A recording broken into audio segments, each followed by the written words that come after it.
Welcome to the Paranormal Stakeout radio TV show with Larry Lawson.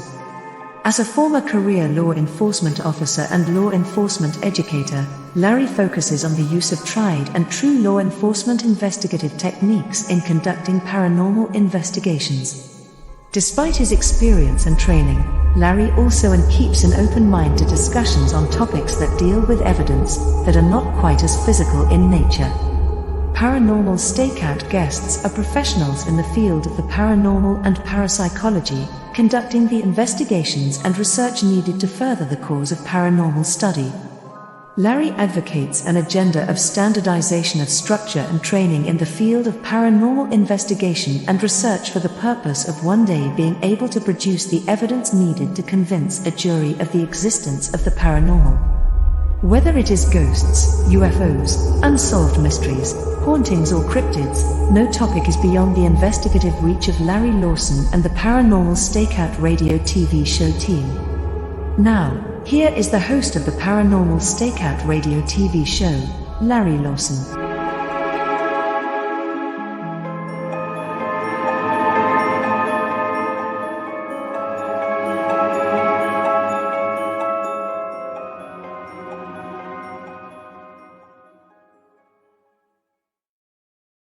And good evening, everyone. Welcome back to Paranormal Stakeout. I'm your host, Larry Lawson, coming to you from the beautiful state of Florida, Vero Beach to be exact, the headquarters of the Florida Bureau of Paranormal Investigation and Indian River Hauntings. Just to start off, if you'd like to learn more about our organization, you can get a hold of us at www.paranormalfbi or www.indianriverhauntings.com on both of those. So, got an interesting show tonight. I know we've talked a lot about ghosts, but we're going to go into a different direction tonight. I think you're going to enjoy it. But before we go, I want to remind everybody that at the beginning of each show, what we'd like to do is take your questions, your thoughts, your comments on the paranormal, whether it be a question that you have about the paranormal, whether it be a comment or a thought you have about the existence or non-existence of the paranormal. Get a hold of us and we'll read your questions and your thoughts right here on the air at the beginning of the show. And you can get a hold of us at ghostguy@paranormalstakeout.org. That's ghostguy@paranormalstakeout.org. So send in those questions so that we can make you part of the show. Now, tonight's guest is really intriguing. This is probably one of the first UFO type of shows that we're going to do, and tonight's guest is a gentleman named Ronny Dawson. He's an oil worker from Texas, and he has had one heck of an amazing UFO home invasion alien first contact experience. It's received national and international attention. In fact, he was actually on the show first caught on camera on Japanese TV. He's got a YouTube channel, Ronny Dawson's YouTube, over 1 million views. He's also an author, Ronny Dawson, a UFO story. So, and you can get a hold of that at Barnes & Noble, Amazon, and any of the online marketers for books. He's also a featured speaker. This I find interesting. He was a featured speaker at UFO MegaCon in Lawson, Nevada in 2021. 2017, he had a very specific, very significant alien contact. And in 2020, had another one. And we're going to find out more about that with my guest, Mr. Ronny Dawson. Ronny, welcome to the show. Thank you, Larry. It's good to be here. Wow, what a story you've got, my friend. And it's a story that many have heard. You've had it out there. You were at MegaCon 2021. I'm going to ask you about, I'd like to hear about that a little bit later, but tell my audience a little bit about Ronny Dawson and how this all happened.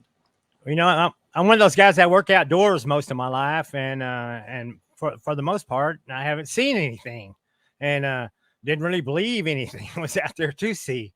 But that all changed in about 2019, man. I've been out there working nights for 9 months at a time sometimes, and I know everything that's up there. We did a lot of plane spotting, and we've seen meteors and, all sorts of stuff, but I never seen anything that I really couldn't explain until about 2009. And man, it got weird out there. I mean, we started seeing lights that would come on out of the trees. They would go off. They would move about. They would drop to the ground and they'd shoot back up. And I mean, there was just, and where we were at was out in the middle of nowhere. And there was just no explanation for this stuff at all. And I contacted MUFON and everybody else, you know, like everybody that I knew to contact. And a MUFON guy went out there and he seen them too, you know. So he was like, man, I don't know what we're looking at. He goes, but okay, I can't explain it. Well, Ronnie, just to kind of reel you in a little bit there, what were you doing out in Texas? What is it that gets you out at night and moving around to see these type of events? Well, what do you do? I basically operate a $250,000 piece of equipment. It's a crude oil transport truck. I go out, I buy the crude oil out on private leases and load it from the batteries and once I load it on my truck, it becomes my company's, and I transport it to the pipeline facility, and then it goes to the refineries and stuff like that. So got it. And you're out at night a lot doing this, obviously. Yeah. Oh, well, so your first experience was in 2009. Did you ever have any experiences when you were a kid or younger? A lot of folks have experiences when they're young, but did you? Well, I mean, you know, my dad had seen some ghosts and stuff like that, but you know, as far as UFOs, and I live in the Bigfoot area, so we used to go hunting in the woods, and we'd always tease each other about Bigfoot out here watching us, you know. So but you know, I knew when I was in the woods with a gun, the most dangerous thing in the woods is me with a gun. You know, so. Okay, so you're out in the middle of the Badlands of Texas, 2009. Tell us what happened. Yeah, man, it's just weird. I'm seeing these lights and I can't explain them, and other guys are seeing them too, and everybody's got explanations for what they think it is. Secret military operations, helicopters flying with night vision and crazy stuff, you know. But helicopters are loud, noisy things, and you can hear them from 5 miles away. You know, these lights are up close and personal, and you can't hear anything, you know. And they come on, they go out. You know, drone. I fly a drone. I have a drone. You know, if the lights go out on it, there's a problem. You know, they don't just go out and then come back on at will. You know, so sure. There was no explanation for it. And then I seen a cattle abduction. That was I was watching this big array of lights, and 3 broke off, and it traveled about a quarter mile away. And I seen a blue beam shoot to the ground, and there was something in that blue beam that was rising like a smoke or something like that. And I was getting closer and closer to it in my truck while I was traveling down the highway, and I was looking out of the window and rolled the window down so I could get a better view of it. And then all of a sudden, when I got closer to it, I could see that what was in the blue light being lifted, it was about 30 feet in the air, was a cow, and it was whipping its head from side to side as it was being lifted. And I was thinking about stopping and just watching what was going on, but after I seen that cow being lifted, I really just wanted to get out of there, and I was worried the thing was on top of me, following me. I can understand. Did you see what it was, what the light was coming from?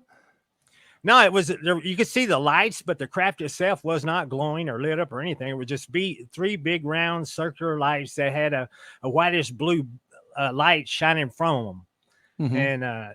And even the big craft that they broke off from, you really couldn't see the craft. You could just see the lights. The lights were huge. I mean, they had to be like, the size of a car or bigger. They were huge lights.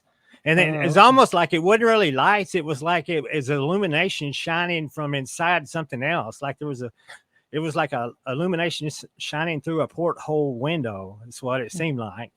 Now, I may have misunderstood you, but the craft that you saw this light coming from broke off from a larger one. Is that what? Yeah. There was like 9 lights. There was an array of 9 lights, and 3 broke off from the array and traveled to my left, and about a quarter mile down, it started descending, and then a blue light came on, and then there was something moving around, and it looked like a humanoid figure on the ground that had a green light around it.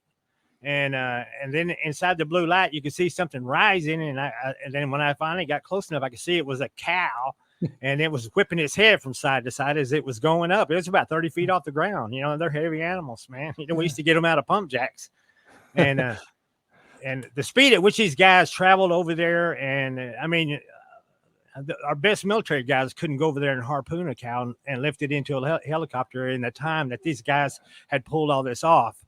They did it amazingly quick. And now, did the cow go all the way to the spaceship? yeah, I mean, I didn't watch it go all the way into the ship. I just seen that it was being lifted, and it was time. I was right even with it. I was fixing to have to stop and watch what was going on, or just get away from it. And from what I've seen so far, I just wanted to get away from it. And after seeing the lights, you know, I was starting to think, man, this has got to be UFO activity out here. It's nothing I can explain. And then after seeing that, it pretty much checked all the boxes for me. Yeah. Like, this is not from around here. And this was your first specific incident involving a UFO.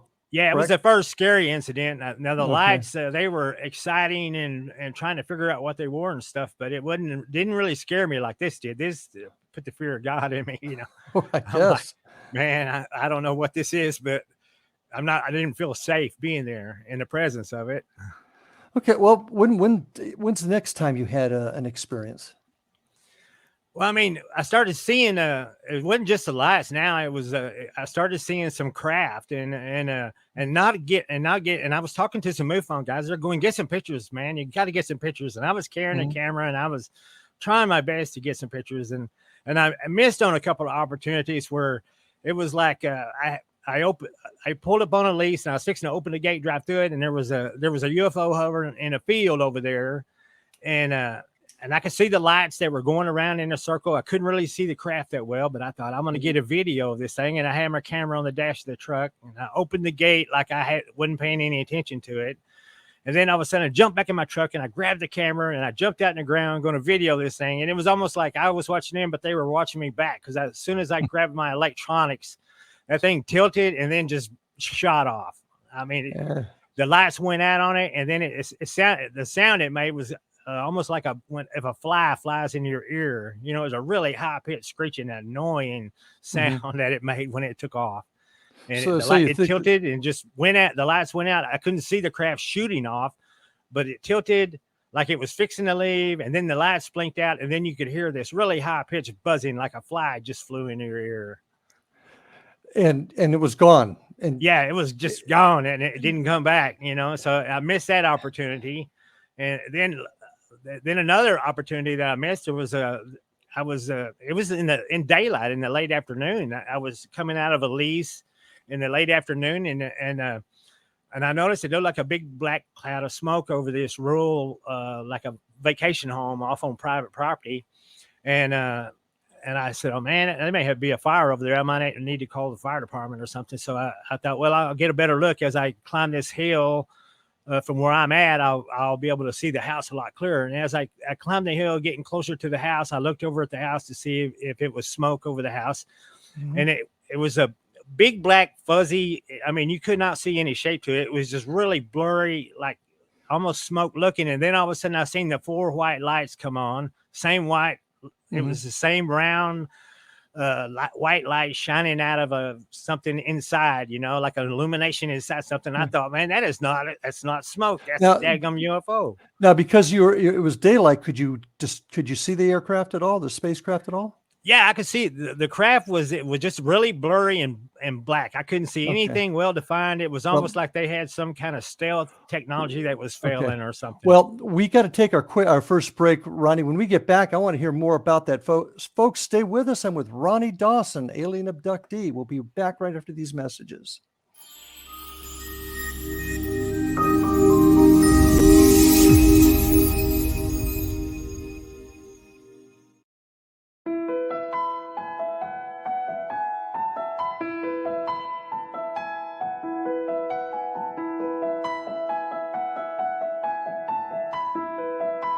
From the Canada-US border in the southern region of Niagara, traveling north in Ontario's Golden Horseshoe, then east and west of the Greater Toronto Area, there is growing awareness and excitement as more and more people are starting their day with Beautiful Mind Coffee, the delicious healthy coffee that your brain will love. Made with ethically sourced 100% Arabica coffee, Beautiful Mind Coffee is roasted and ground in small batches to ensure each bag contains a wonderful full-bodied artisan coffee. Scientifically formulated, Beautiful Mind Coffee is the only coffee blend that contains 3 herbal ingredients found to aid in boosting your daily mental clarity and focus. Maca root powder, green tea extract, and American ginseng have been selected for their ability to support good brain health. Taking care of your brain's health now can help delay or prevent the onset of cognitive dysfunction, including dementia, Alzheimer's, and more general memory loss as you get older, just by enjoying the delicious flavor of our roasted coffee and herbal ingredients found exclusively in Beautiful Mind Coffee. Beautiful Mind Coffee is now available at Amazon.ca and soon to be available in selected locations near you. In Hamilton, Ontario, Beautiful Mind Coffee is now available at Livelong Wellness Clinic, located at 189 Hewson Street South. Beautiful Mind Coffee can be ordered by telephone by calling 416-436-3675 or 905-536-2450. Why have a good cup of coffee when you can have a great cup of Beautiful Mind Coffee that's good for your brain? For more information on Beautiful Mind Coffee, visit us online at www.beautifulmindcoffee.ca.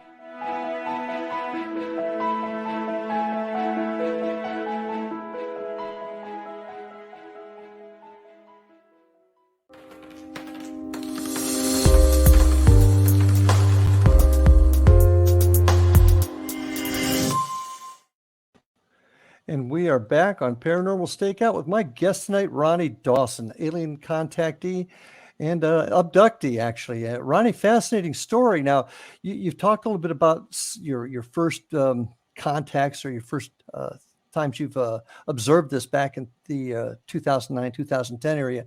Did you ever see any cattle mutilations, anything like that? No, I was wondering about what happened to the cow, and but like I said, I didn't go back in that area for a while, and I didn't get a chance to see any cattle remains laying in the pasture over there or anything. Mm-hmm. So I have no idea what happened. I don't know if they kept it, if they took it, if they did something to it and put it back, or who knows, man. If it just turned up missing, there's no telling what happened to that cow. I'm just glad I wasn't with him. I don't blame you. So going on with the chain of events here. So now that you've had the second incident where you saw it, or third actually, where you'd seen the craft during the day, what's the next progression in the story? What happened after that? Well, I'd seen like 2 craft in like 6 days, and I decided, and I was trying to think, and I was dealing with skeptics and stuff like that, and trying to get some evidence and trying to get some proof, because I don't want people to have to take my word for it. I want to have some pictures or something, some solid evidence to show them.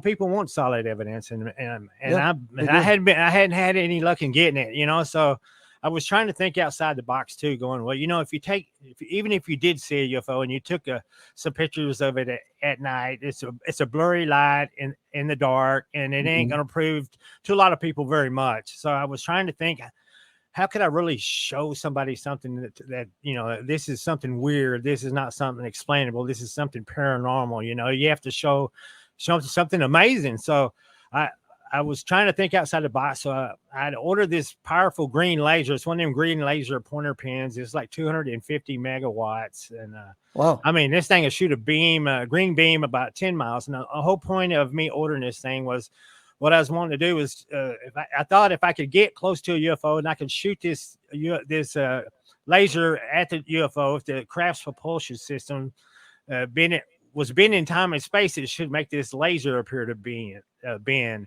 And if I could video record something like that, then you're going to have some good solid evidence that this is a paranormal entity. Wait, give that to me again. You were going to use the laser and you were going to actually set it off and shoot it at the UFO. Right. Yeah, that was the plan. Shoot it at the UFO. Let's just poke the bear. Let's just poke the bear, don't we? Yeah, I'm trying to prove that UFOs are visiting us, and I'm dealing with a lot of skeptics and people out there just don't want to believe anything. So I'm trying to come up with something amazing to prove my point. I know for a fact what I'm seeing, because I've seen it from the first person. But to have something to prove to people who aren't seeing it in the first person, you have to have something like that. And I was thinking that maybe if I could catch that laser beam bending and have it on a video, and maybe that would be some good solid evidence that I could prove that this is really something odd that we're looking at and recording here, not just some blurry light in the distance. So that was the game plan. So I contacted a friend of mine who agreed to go UFO watching with me. He manned the camera, and I was going to man the laser. And there were some military jets flying around, and I was thinking, man, we're not going to see anything with these military jets flying around. So we were out there quite a while. Finally, the jets left, but we were running out of time, and my friend was the one that seen it, and I was about to give up hope, but I'd seen 2 craft within like 6 days. Tonight was the 3rd sighting in 7 days. So, okay. So this is okay. Yeah, and my friend, I was about ready to give up, and he said, look, he said, what is that? And I looked where he was pointing, and it was that 4-light craft, same 4-light craft that I had seen before, had showed up, and it was probably it was about 300 feet off the ground, and it might have been a quarter mile away, if even that, So it was reasonably close to us, about 200 or 300 feet off the ground. And I said, that's it. That's what I've been seeing, And so I grabbed the laser, and I didn't want to shine it on the craft, but I shined it around the craft in a circular pattern, and I didn't get no beam deviation. I said, man, it is not bending at all. And I assume my friend's over there with the camera recording all this. Yeah. And I'm not paying attention to him, but I was firing that laser at that thing was pretty scary, because I was hoping that they wouldn't misunderstand my intentions with it. And wow, why would they think that, Ronnie? I mean, you just pointing a laser beam at them. Okay. It's dangerous. I know this is dangerous. It's scary, It's scary, dangerous, and we're working outside the box here, and it could go very bad. We could be 2 piles of ashes laying up here on this hilltop, and I didn't see. I said, I'm not getting the beam deviation that I was hoping to get, and I said, I'm going to shine it on the craft out. And I said, I'm going to see if it reflects off of it like a mirror, if it lights it up or what. And so I shined the laser right on the thing, and it just absorbed the beam. I mean, it didn't reflect it, didn't make a glow where it had hit it or anything. And I said, my God, it looks just like it's just absorbing it. And I said, I hope you're getting all this on video. And I looked over at him, and he's standing there with his hands on his hips, and his mouth is wide open, gawking at the thing. And the camera's like 3 feet away from him, laying on the chair. And so he didn't get by the time we grabbed the camera and picked it up and got it started up and running, this thing just, all 4 lights just blinked out. And that was it. We didn't see it shoot off or anything. It would just disappear. So another opportunity. Well, two questions I have to ask in here. You had the chairs out, obviously, so you're waiting. What made you pick that spot? Was that where you'd seen them before? No, I hadn't seen it. It was almost like I'd seen them in like 2 different counties. It was almost like they were keying on me. It's like either there's a whole lot of them, or they just happen to know where I'm at and show up. But what made you pick that spot to wait for them? Because it was a good dark place, and it's close to town, and he lives kind of on the edge of town, and he lives on top of a hill, and it's nice and dark. It's a good place to UFO watch up there. Not a lot of you get away from the street lights and stuff like that. So I figured it was just about as good any place as any. If they were going to show up, it didn't seem like they cared too much where I was at. If they wanted to show up, they could find me. And I still not sure how they did find me. You think they were kind of keyed into you? Is that what I heard you say? That maybe they were? Yeah, it had to be, because the sightings I had were like in several different places, like 3 different locations, and all of these are like 3 different counties. I mean, I travel, the area that I cover is over 100 miles from where I start out in any direction. So it's almost like they would have to find me. Okay. It's almost like they were keying on me somehow. You say there's 4 lights on this craft. Were they in 4 corners? Were they circular? Trying to get an idea of what this ship looked like.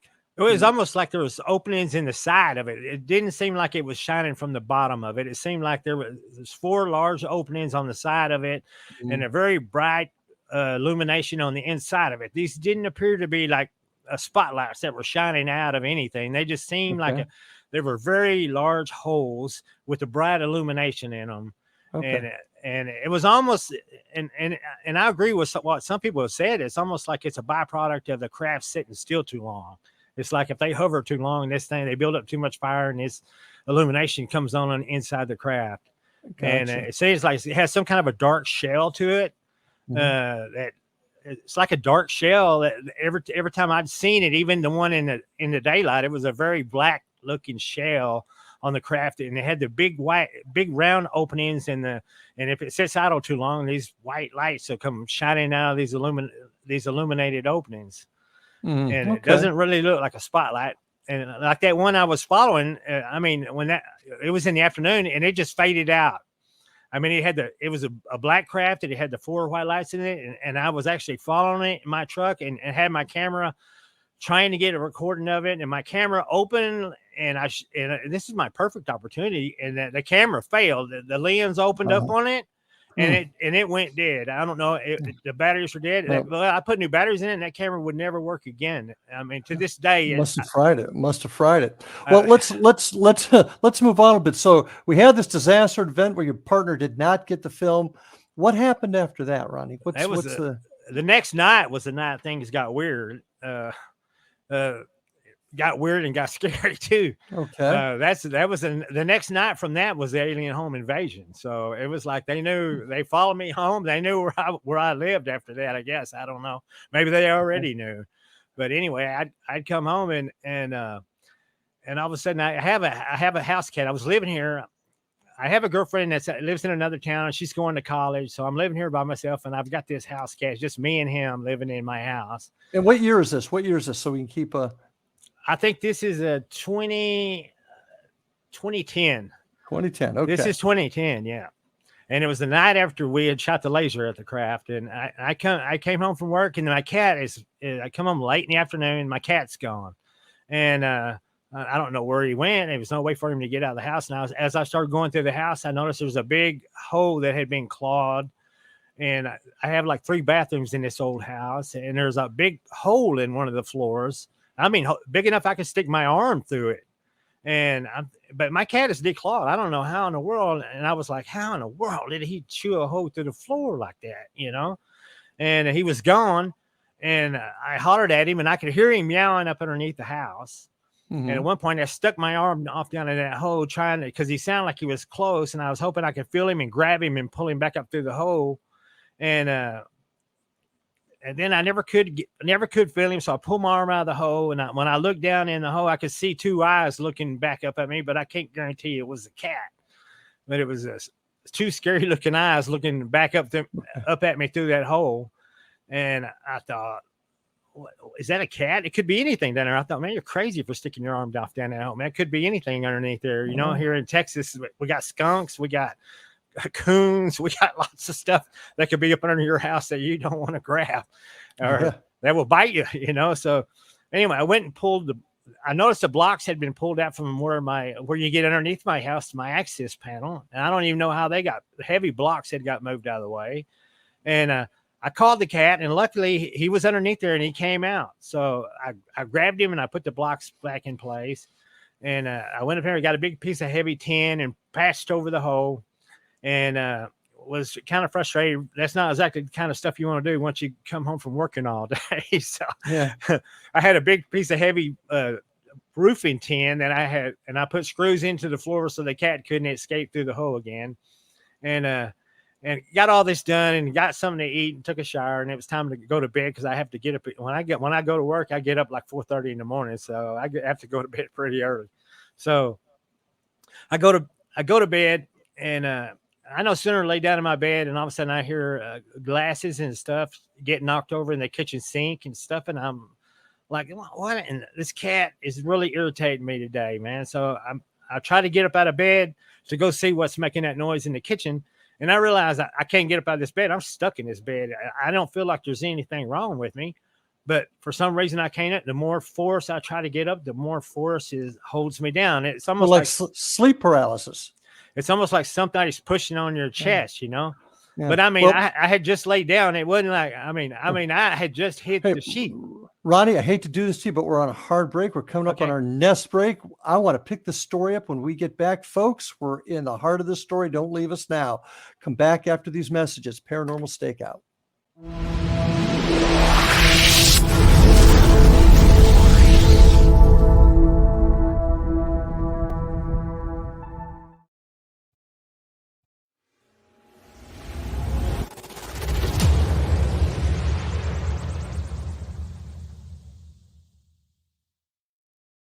So I was watching the X Zone TV channel last night when I was abducted by aliens, and they kept repeating to me over and over again, simultv.com, simultv.com. What's simultv.com? That's what I asked them. They had it written on the side of their UFO. How do you spell that? UFO. No, I mean simultv.com. simultv.com. simultv.com. Right. simultv.com. Interesting that you were abducted by aliens in a simultv.com UFO last night. Oh, yeah? Yeah. Now that you mention it, I remember now last night I was awakened from a deep sleep. My great-grandmother was standing there. She said she come from the hereafter to tell me about simultv.com. She even spelled it out for me. simultv.com, sonny boy. simultv.com. simultv.com, sonny boy. Wow. Yeah. Guys, you'll never guess what my psychic guru just told me. simultv.com. Exactly. Are you guys psychic too? Of course. We all know about simultv.com. simultv.com.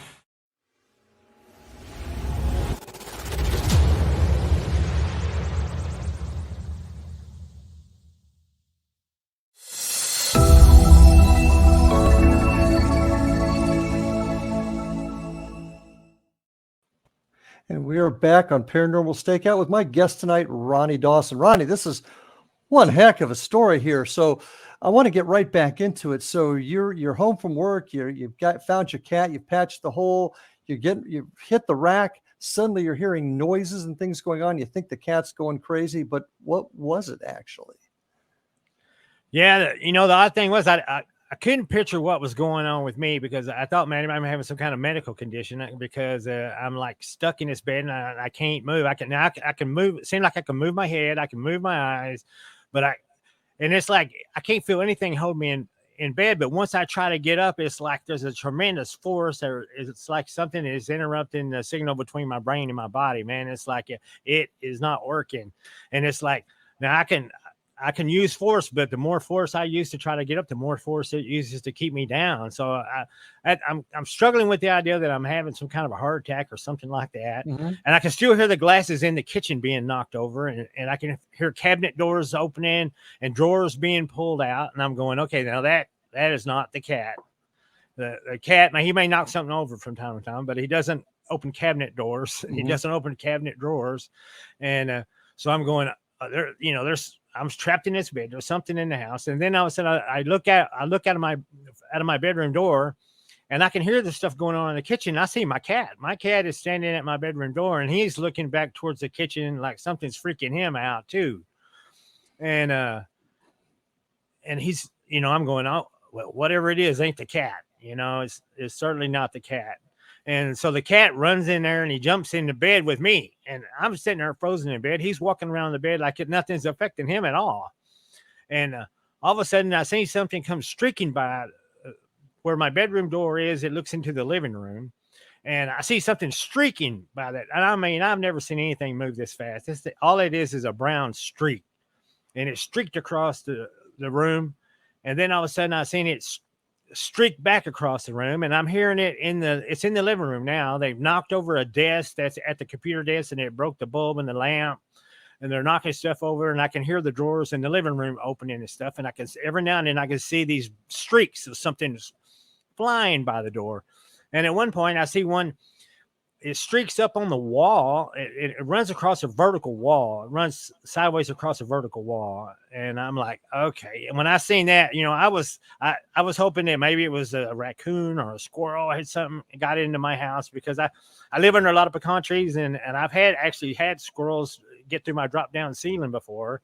And I've had to catch them with leather gloves and trout nets and throw them out, Well, how big was this thing you were seeing traversing your walls? They weren't small. This thing. It was larger than a squirrel, but it was moving so fast you couldn't get a good look at it. But I seen it streak across the vertical wall, because my wall in there was white, and I could see this thing run clearly across the vertical wall. And then at one point I seen one run up the wall, push off the ceiling, and run straight back down to the floor. And I'm going, okay, this is nothing. This is not a raccoon. This is not a squirrel. And the cat's up there. He's looking like he's watching too, like he's freaking him out. And I'm like, well, go in there and get him. But he didn't want no part of it. And these things are running around there. Then every now and then they'll open a drawer, they'll knock something over. And then all of a sudden there was like two of them in there, and they were just running crazy in there.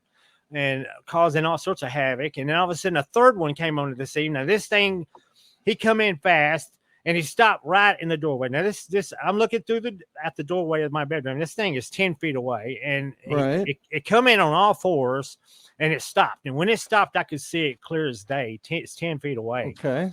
This is the ugliest daggum thing you'd ever seen, man. This thing, Tell us what it looked like. it couldn't have been no more than about 18 inches tall. It ran on all fours, and when it stopped, it was on all fours, and it looked like it had a shell on it with these thorn appendages sticking out, and almost the color of it was like a brown, almost copper looking color on it. And when this Sounds thing like stood a up, ninja turtle. but yeah, when this thing stood up, or a goblin, I don't know what you'd call this thing. It was like the closest thing I've ever seen to it would be the Gremlin show that you see on TV, but this thing didn't have big ears. And in fact, it almost had a humanoid looking face. It had big eyes, but they were squinted, like what little bit of light in the room was hurting its eyes. And it had really tight, it had a nose like a human, and it had a mouth that was really tight, like an angry old man. It looked like the face on it looked like an angry old man, but that was the only thing about this thing that looked human. Everything else about this thing looked like more like an insect. And with this thing, he stood up on his hind legs from running. It runs on all four, and he stood up on his back two legs. And this is the ugliest daggum thing you ever seen. And it looked to the other two like it was scolding or something like this, you know. And I noticed they stopped running around like they were playing chase, and then they started opening the drawers and stuff again. And I didn't hear him make any sound to the other two, but he looked at them, and it was almost like he scolded them or something. And they started to open. I could hear the drawers and cabinets opening again. What were they looking for? Any idea? Only thing I could figure was they were looking for the laser that I had fired at their craft the night before. Oh, well, you know, they probably thought you were attacking them or something, maybe, huh? Maybe they wanted to check it out. I don't know what their purpose for being there wasn't. That's just the only time I've seen those guys was that one time. And I was like, oh, the guy, you know, I was thinking then, yeah, this has more to do with what happened last night than anything that's going on with squirrels or raccoons, anything like that. This has to be the repercussions of what we did last night. And I'm thinking, oh, they just take whatever you want and get the heck out of here, you know? Well, I'm thinking as long as they stay out there and they don't come in the bedroom where I'm at, I'm still paralyzed in this bed. Yeah. They say anything to you at all? No, I didn't. No communication? No, I didn't hear anything, but you could hear their feet shuffling. They moved so fast. It was like a shuffling noise, like a giant cockroach or something like that, man. I mean, my God, these things are fast, and they had some pretty nasty looking claws on their hands too. Okay. And when this guy stood up, man, I mean, he even the top of his head, he almost looked like he had like I don't know if it was a body armor or exoskeleton shell on this thing or what, but it had these thorn appendages sticking off of it. Like if you would have grabbed him, it'd really hurt you. And I was hoping, man, these guys just don't come in here. Well, next thing they did, they all three came in there and ran up underneath the bed, and they're picking the bed up, the bed frame, the mattress with me on it, and they're bouncing me on this mattress like popcorn. And I'm bouncing up and down on the mattress, and I still can't do anything. And the cat freaks out, and the cat takes off, and he's sliding around the door to get out of there. And I was wishing I could have went with him. But they're just bouncing me on this mattress, and I mean, they're lifting the box springs, the mattress, the whole bed, and just bouncing it, rattling it. And then I hear them clawing at the underneath of it, like they're going to claw through the mattress and get my back. And I thought, man, I'm fixing to die here. You know, I got to come up with a plan. And I thought, man, and you're scared for a while, and then you get frustrated, and then you get angry, and it was like either they're going to kill me or I'm going to kill them. So I thought, well, I'm going to try to break free. I got a golf club in the corner. I'm going to grab the golf club, and I'm going to kill these things. And so when I tried to break free this time, the force that held me down this time, it felt like I almost had a heart attack and died. I mean, it felt like it almost killed me. I fought it so hard, and I could not break free, and it hurt. And it hurt bad, and it felt like I couldn't hardly breathe. It felt like my heart had almost stopped. And I just relaxed in bed and said, I can't do it. And I'm at their mercy. I can't do anything. Well, I heard them. They're over there messing around at the gun cabinet. And that gun cabinet over there is where the laser is kept. And they stopped clawing at the bed. And I was thinking, thank God, at least, at least they're not going to kill me, maybe. And they're over there messing around. And then all of a sudden they get to where the laser's at. They unlock the gun cabinet and they access the laser. And then they just took off. And I never heard sight or sound of them. And all of a sudden, the weirdest thing happened when it was almost like when they released me, my brain processed what I had tried to do, what seemed like 5 minutes earlier. I jumped out of that bed. I screamed bloody murder. I grabbed that golf club and I was in a fit of rage. And I had tried to do this 5 minutes earlier. And all of a sudden, it was like they had blocked the signal from my brain to my body. And when they released me, that was the first thing that got processed because I wasn't even trying to do that. And it freaked me out because if you can imagine how you would feel if your body did something that you didn't want it to without you telling it to. Yeah. So I was like, what am I doing? But all I know is I'm angry and I've got aliens in my house and I got a golf club in my hand and I'll go on an alien hunt. I go looking through the house. They opened every cabinet, every drawer in the whole house. I seen the stuff they knocked over in there by the kitchen sink. I see the lamp knocked over at the computer desk. And did you call anybody? Did you call the police? Did you call the government? Did you call the military? I looked there and I looked up underneath the bed and I even checked up underneath there. They clawed through the box springs and they clawed the wood up underneath the box springs.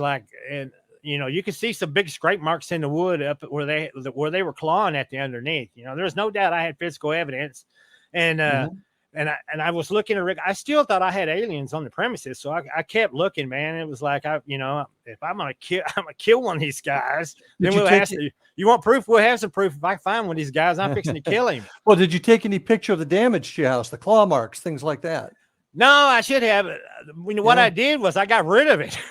I freaked out. I was afraid they put something in it, man.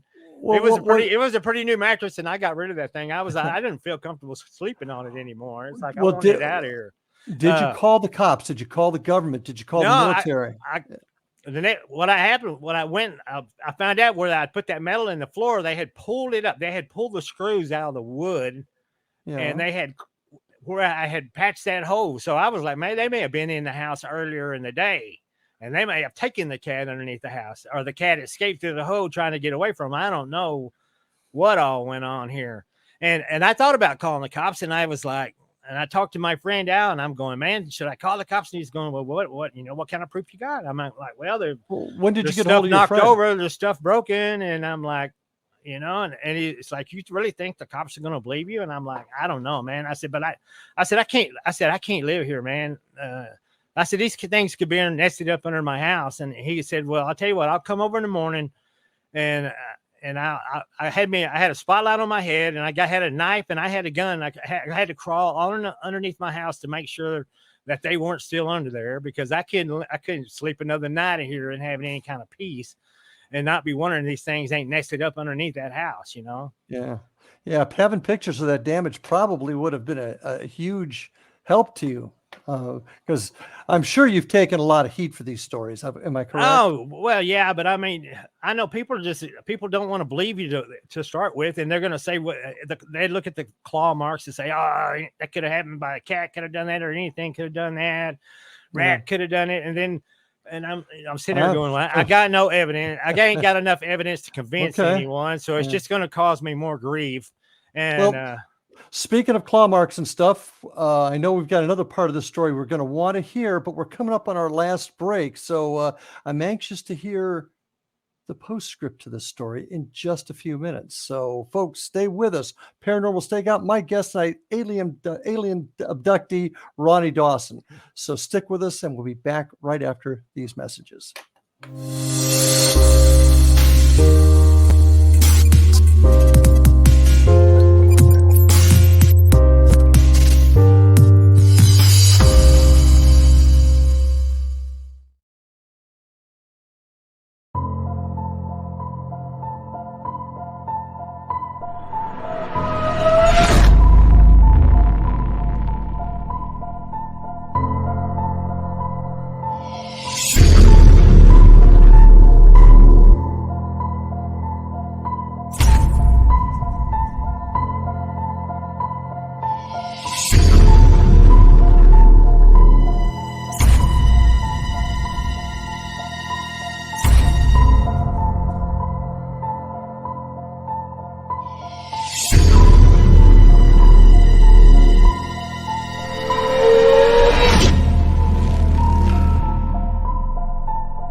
And we are back on Paranormal Stakeout. My guest tonight, Ronnie Dawson. As we head into our last little bit together here, I just want to remind everybody, check out our website at the Florida Bureau of Paranormal Investigation at paranormalfbi.com, also indianriverhauntings.com, and do consider sending us some questions and thoughts to ghostguy at paranormalstakeout.org. You fill out the form there, send us your thoughts and your questions, and we'll answer them right at the beginning of each show. And of course, Ronnie Dawson, our guest tonight, he is the author of Ronnie Dawson, a UFO story, and you can find that Barnes & Noble, Amazon, and most fine book retailers. And also, Ronnie, you have a YouTube channel too, correct? Oh yes, Ronnie Dawson YouTube channel. Yes. Okay. All right. Well, and I post, I like I said, I don't want anybody to just have to take my word for it. And I've got pictures and video of some of the stuff I've seen, and some of the most amazing pictures that anybody's ever taken.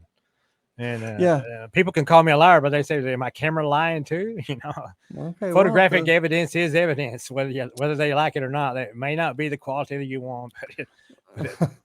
Well, so.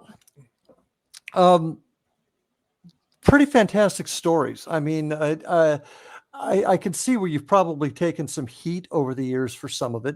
Oh yeah, MegaCon 2021. I think. How were you received there? Yeah, and well, like I said, it's a long story, and I seen that the ET came back a year after that event. Yeah, I want to hear about that. And that's when I was in Coma, Texas, and I had the mothership fly over. And most of the videos and pictures you'll see of my stuff are of that night.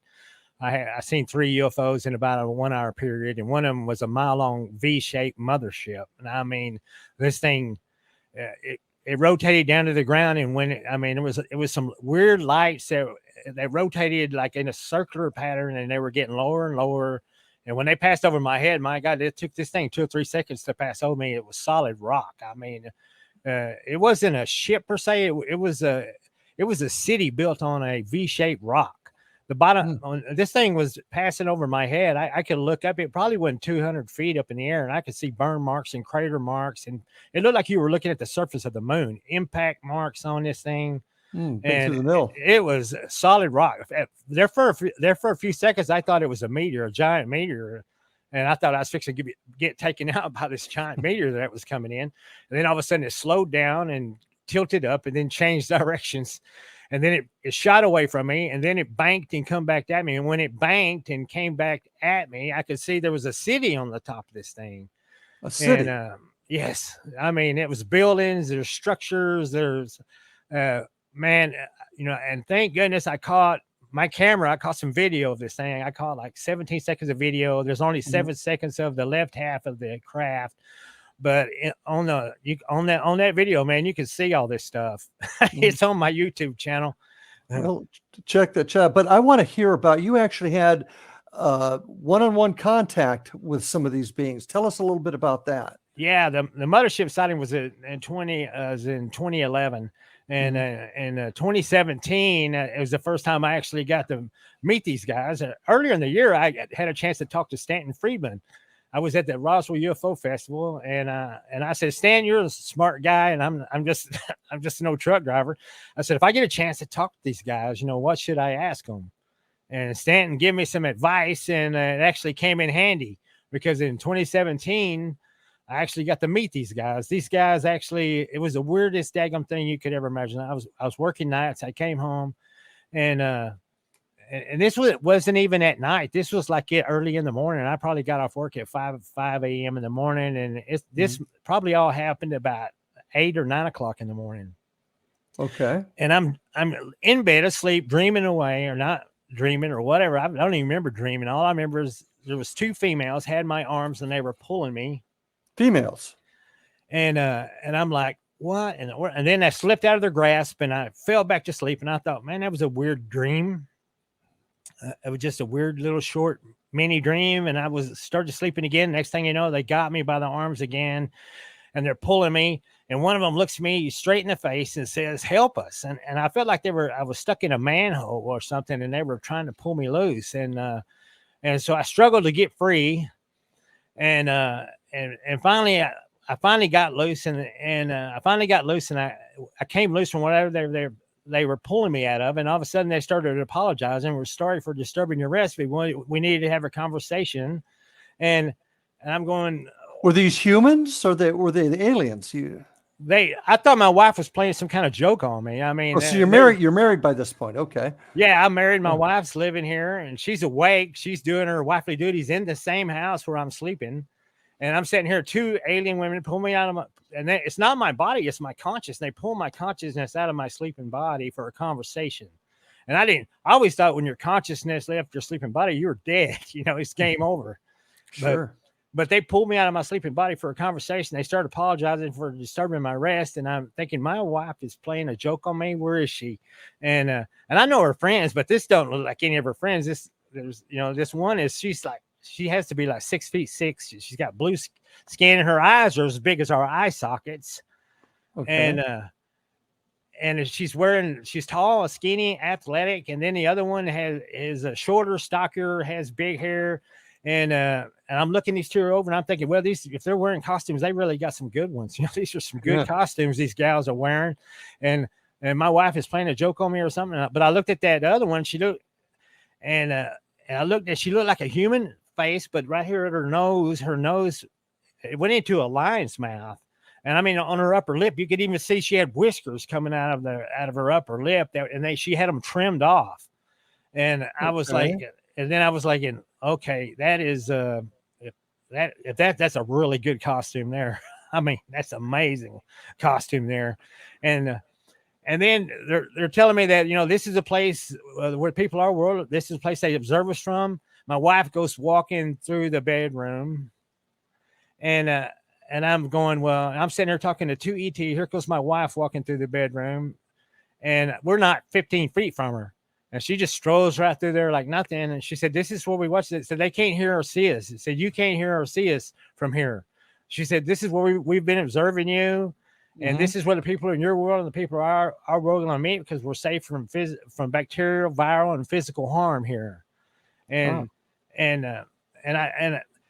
I looked down there, and I could see my body sleeping in bed, and I wanted to go take a look at closer. Is that really me sleeping in my spot? I wanted to look down at my own face, and I tried to take a step, and I fell forward because I didn't know it at the time, but my knees were buried into the bed.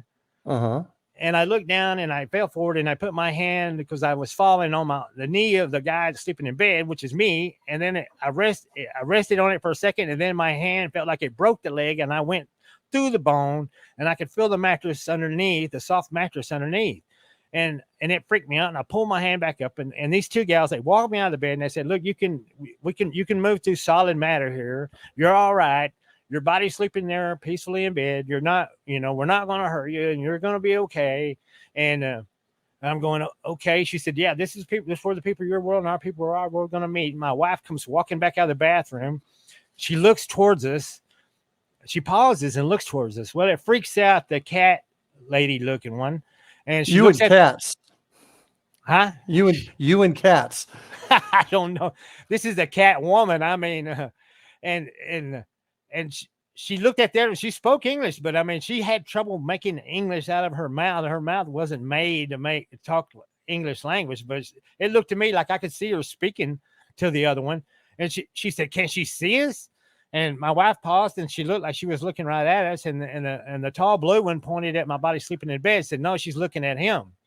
And then she stopped for a second, and then she continued walking out of the bedroom. And I asked her later, I said, why did you do that? I said, you walked out of the bathroom, you paused, you looked over at the bed, and then you went ahead and walked out of the room. And she said, well, you have sleep apnea. And she said, I worry about you stopping breathing sometimes. She said, so I'll pause. I'll see your chest rising up and down. I know you're all right. And I'll go ahead and leave the room, And I never knew she did that, but I saw it firsthand, Well, what did these two female aliens, the cat lady, what did they want from you? Well, the conversation they were wanting to have, they were the people of their world were wanting to meet the people of our world, and they were wanting to know how to go about doing it, And I'm going, well, you're asking the wrong guy, I mean, there's a whole lot smarter people to ask than me. And they said, no. I said, we want to meet you all. And they said, they asked me, they said, do you think if we make open contact to your people of the world, they will give us we need large samples of biological materials. I said, yeah, if you make open friendly contact, I believe they would, you know. And at one point, the blue lady, I wanted to get a good look at her eyes. Couldn't really look. I couldn't tell if her eyes were black or if they were. And I got really close to her face because I wanted to look into her eyes and see what her eyes really looked like from close. And when I got close to her, it kind of freaked her out, I think. And she gave me a message to give everyone. She said, tell everybody. She said, when it comes time for the people of our world, the people of your world to meet, she said, all that we ask is that there be no physical contact without a request being made and a response of an affirmation. So in other words, they don't want us touching them unless we ask permission first. Like they don't want you walking up and hugging them or shaking their hand unless you would say, may I shake your hand or something like that. They want to, I guess that's the way it's done. Permission. Okay. Now the other cat lady, now she's sitting there she's been holding my hand the whole time that she walked me out of the bed. And so apparently it's different with her. And and she's holding, and I wanted to, because it felt like she was wearing a leather glove. So I grabbed her hand, I pulled it away from me just for a second. It almost seemed like it hurt her feelings that I was denying physical touch or whatever, but I just wanted to look at her hand. And on her hand, she had pads in between every digit of her fingers. She had fingers and hands like us, but she had pads on the palm of her hand and even in the digits of her fingers in between the knuckles. And we've only got about a minute and a half left before we have this gone so quickly. What did they want though? What was the big thing that they wanted? Well, the big thing they wanted was that they wanted to know how I thought that we should go about making contact. And at first I told them they would have to give me a piece of alien technology that I could take to the scholars and skeptics to prove that they're actually visiting me, that I'm actually in conversation with them. And then I said, well, hold on, somebody could take that from me or whatever. I said, what might even be better would be if you would just bring a huge ship in and fly it around the earth until everybody's seen it. There wouldn't be no hiding it. Wouldn't be no denying it. And I said, that's the best advice that I could give you is to bring a huge ship in and just circle the earth until everyone's seen it. Okay. And have you had any recent contact in the last couple of years? Well, yeah, I had to. I know this story gets so weird, man. It's almost so weird. I hate to say it, but people got a right to hear it. People got a right to know it. I ain't doing anybody a favor by keeping it a secret. So. But they needed a biological sample. They made a clone of me with it. And then in 2020, they put me in that clone on an alien planet. Interesting. And that's another story. Well, unfortunately, we've run out of time. We're going to have you back to finish this story. Ronnie, thank you for being with us tonight. Thank you, folks, for joining us here on Paranormal Stakeout. And until we get together again, stay safe, and we'll see you on the other side. Have a good night.